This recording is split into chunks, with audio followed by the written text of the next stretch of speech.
Oi, gente. Primeiramente, eu gostaria de dizer que eu não sou muito fã de listas de cinema, porque esse exercício em si, ele está muito relacionado à prática de uma velha cinefilia, né? Ou de uma espécie de recorte específico daqueles filmes que seriam melhores, em detrimento de outros, né? Que foram lançados ao longo do curso de um ano. Por um outro lado, a construção de listas, ela é um exercício muito legal para a gente, por exemplo, colocar os filmes em perspectiva, ou mesmo fazer um exercício de curadoria a partir do que a relação desses filmes em conjunto e até mesmo isoladamente pode dizer para a gente sobre a produção que foi realizada ao longo de um ano. De todo modo, a gente vai tentar fazer o exercício de listar esses filmes, lembrando que a relação em que eles vão aparecer não necessariamente significa uma lógica de ranqueamento, né? Ou seja, o filme que vai aparecer primeiro, por exemplo, não significa dizer que ele é menos importante do que vai aparecer por último, e vice-versa. A relação é muito mais em relação ao período em que esses filmes foram lançados, que é o recorte aí de mais ou menos entre março e novembro e início de dezembro deste ano. Bom, o primeiro filme que a gente gostaria de destacar é o Dreams, do Dag Johan Hagerud.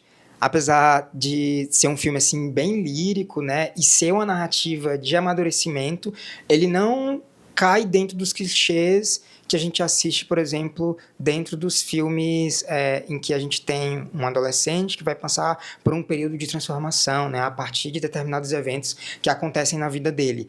Aqui, eu gosto muito do modo como ele trabalha um certo naturalismo, ou seja, na forma como os acontecimentos da vida real são encenados, junto com uma construção que é lírica, que é onírica muitas vezes, né? Esse filme ele tem algumas das imagens e das sequências assim mais lindas que a gente pode ter visto esse ano. Por isso que eu indico esse filme na nossa relação.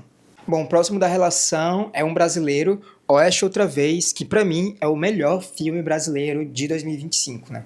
O Érico Rassi aí, ele vai partir de determinados códigos do cinema de faroeste, por exemplo, para contar como que a masculinidade tóxica no Brasil, por exemplo, pode destruir a relação entre as pessoas, né? A relação entre uma comunidade, por exemplo, né? Já que o filme conta a história de dois homens que, ao serem abandonados pela mesma mulher, passam a travar uma espécie de duelo aí no interior do Brasil para ver quem vai sobreviver a essa situação de abandono, né?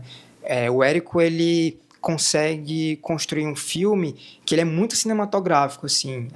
Tem essa questão dos códigos do western, né, de a gente ter determinados elementos que remontam a esse gênero cinematográfico, mas sempre trabalhando determinadas minúcias, né, como, por exemplo, a questão do ódio, do ressentimento, da amargura, mas sem nunca trabalhar esses elementos de uma forma a estigmatizar esses personagens, né? Apesar de eles serem personagens muito brutos, a gente chega em determinados momentos a se compadecer deles, né? Mostrando que o filme, de fato, trabalha uma sensibilidade real para colocar em crise, né, esse tipo de construção masculina na contemporaneidade. Bom, o próximo filme é o último lançamento do Ari Aster, que é o Eddington. A gente tem um vídeo especificamente falando sobre o Eddington aqui no canal, então eu vou deixar a descrição do vídeo em algum lugar aqui na tela para vocês. O próximo filme é o Sorry Baby, da Eva Victor, que vai contar aí uma história de uma mulher, né, que passa por um evento traumático e vai precisar ressignificar a própria vida dela, né, a partir desse acontecimento. É uma dramédia, assim, e o que eu gosto mais do filme é que ele, apesar de ter essas variações tonais da comédia dentro dele, ele não se deixa raptar por isso. Existem determinadas sequências que são bem densas, assim, no sentido de que ela está tratando de temas muito espinhosos, né, e muito caros até para a questão do feminino, né, para a questão da violência do masculino também, mas sem nunca perder essa vertente lírica e verdadeiramente sensível, né? A exemplo do que, por exemplo, a gente vê no Dreams. O próximo filme que a gente vai falar é o The Mastermind, da Kelly Richard. Eu também vou deixar aqui nesse vídeo o link com a descrição do vídeo ensaio, da videocrítica que a gente fez especificamente falando sobre esse, que é sem dúvida um dos melhores filmes de 2025. Dando sequência à nossa lista, eu quero falar agora sobre a história do som do Oliver Hermanos. Para mim, esse é disparadamente o melhor filme internacional de 2025, né? O Hermanos, ele usa de uma espécie de intimismo narratológico para contar um capítulo muito específico da historiografia ocidental, a partir da relação que as pessoas dos Estados Unidos e da Inglaterra têm com a música folk, por exemplo. Mas o filme ele não é um filme temático, né, vamos dizer assim. Ele não está falando apenas sobre isso, né?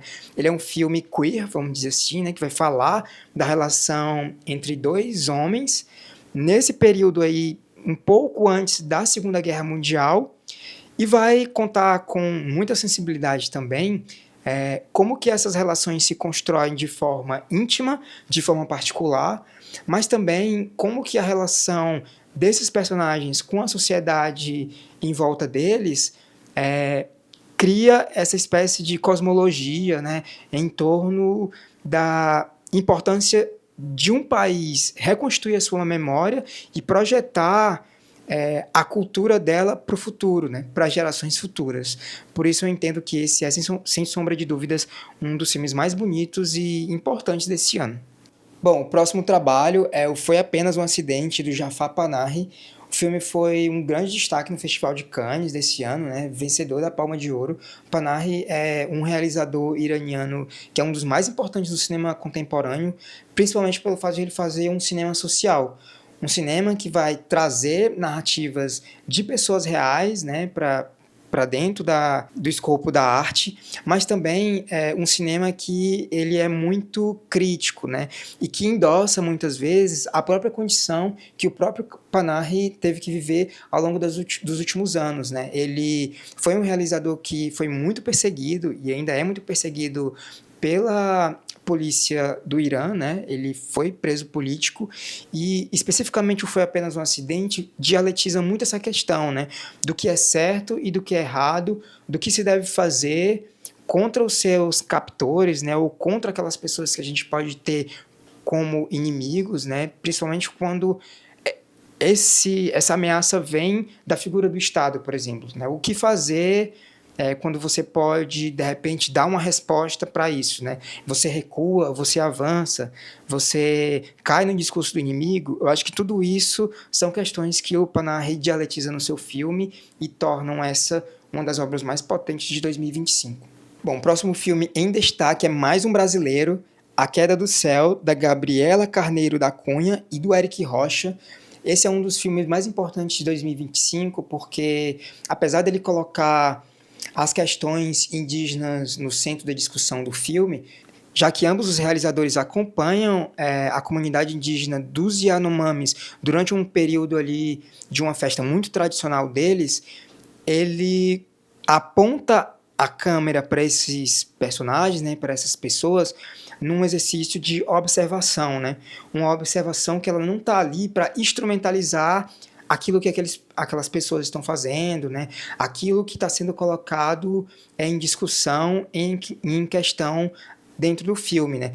A obra ela é baseada no livro do pesquisador indígena Davi Copenaua, né, que vai falar sobre essa questão da tradição indígena com a questão da ameaça que existe, né, dentro do território brasileiro, né, por parte das forças que querem destruir, né, as tradições, né, querem destruir a terra, né, das comunidades indígenas no Brasil, mas ambos os realizadores eles não vão trazer essa construção de uma forma idealizada, digamos assim, né? Existe até alguns momentos de conflito, né? Existe um momento muito específico em que a câmera está filmando um dos mestres da comunidade Yanomami e ele vai colocar isso, né? Vocês estão aqui, mas de certa forma vocês também são os inimigos. E é muito interessante notar essas minúcias, né? Que colocam o filme numa espécie de limiar muito delicado, né, entre aquilo que é culpa e aquilo que é dever, né, de denúncia, né, de mostrar tudo o que as comunidades tradicionais e os povos tradicionais do nosso país enfrentam desde que os colonos chegaram aqui. Um outro destaque de 2025 foi Valor Sentimental, do cineasta norueguês Joaquim Trier. Aqui ele segue uma premissa semelhante à de trabalhos como Começar de Novo e A Pior Pessoa do Mundo, para estabelecer uma narrativa pautada em um drama familiar, mas que não necessariamente acaba desembocando numa abordagem hiperdramatizante. A gente percebe certos contornos melodramáticos no modo como determinados eventos são conduzidos, mas essa intensidade própria do subgênero nunca determina um tom único para esse trabalho.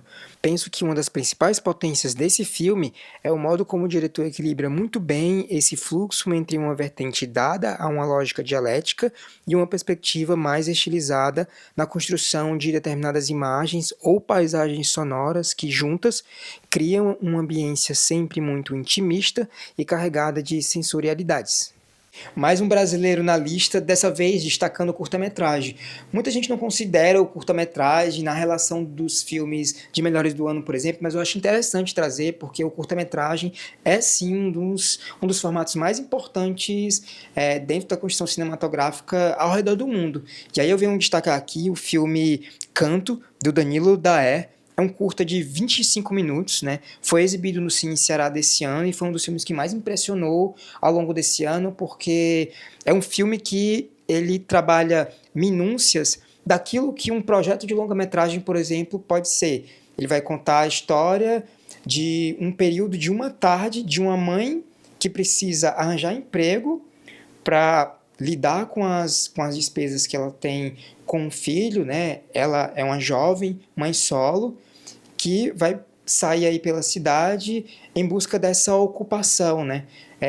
A trama parece ser muito simples, mas é muito interessante como o Danilo consegue destacar as relações entre as pessoas. Por exemplo, a relação entre a mãe e o filho, a relação entre a mãe e a pessoa que vai cobrar esse aluguel dela, né?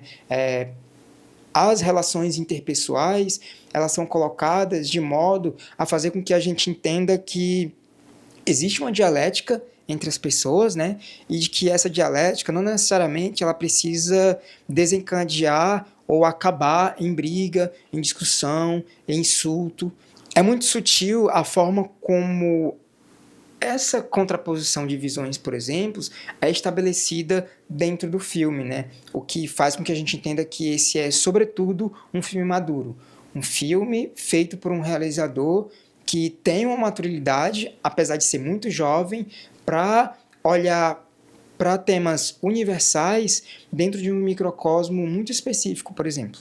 Bom, gente, essa foi a nossa lista dos 10 melhores filmes de 2025. Você já assistiu algum desses filmes? Quer assistir? Ou quer deixar a sua própria lista, por exemplo, aqui, para a gente continuar a conversa para além das telas? Comenta aqui nesse vídeo e a gente vai dar continuidade a essa conversa. 2025 vai ficando por aqui, mas eu espero que em 2026 nós tenhamos o dobro, o triplo de excelentes filmes para assistir e comentar juntos. Até a próxima!